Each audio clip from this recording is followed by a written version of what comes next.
Hello everyone, আসসালামু আলাইকুম।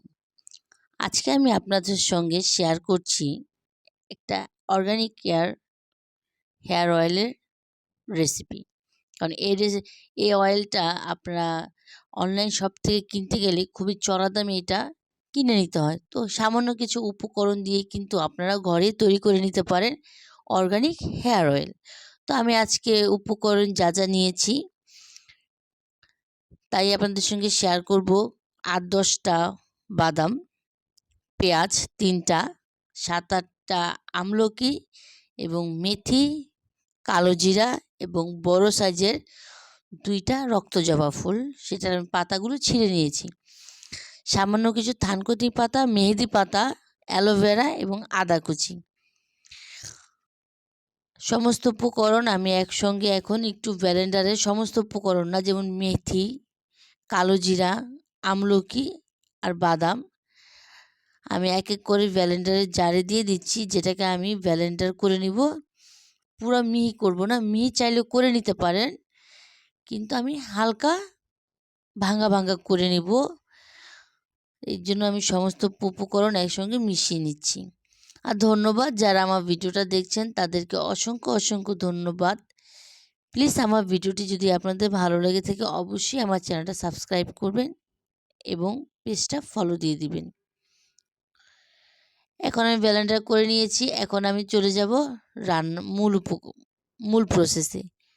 এখন আমি একটা পাত্র নিয়ে নিয়েছি, দিয়ে দিলাম সমস্ত উপকরণ একসঙ্গে। আমি পাত্রে ঢেলে নিচ্ছি চুলায় জাল করার জন্য,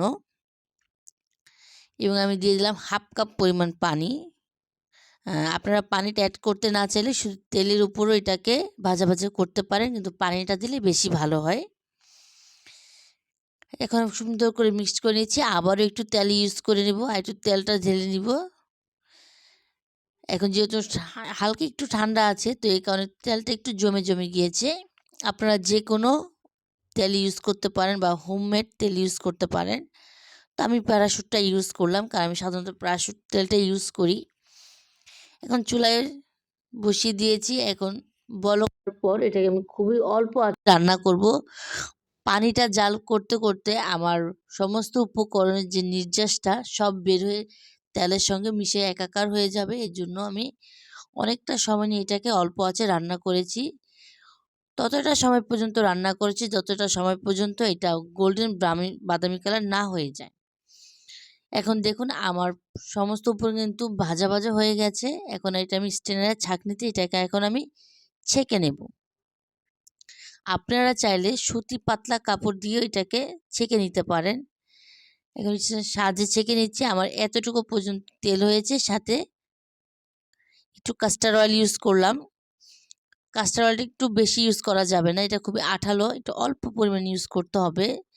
তো আমি আবার একটু তেল ইউজ করলাম। এখন এটা কিন্তু ঠান্ডা হওয়ার পর ইউজ করেছি, গরম থাকাকালীন কিন্তু ইউজ করা যাবে না। তো আপনারা চাইলে কাঁচের জার বা প্লাস্টিকের জারে এটাকে সংরক্ষণ করে নিতে পারেন।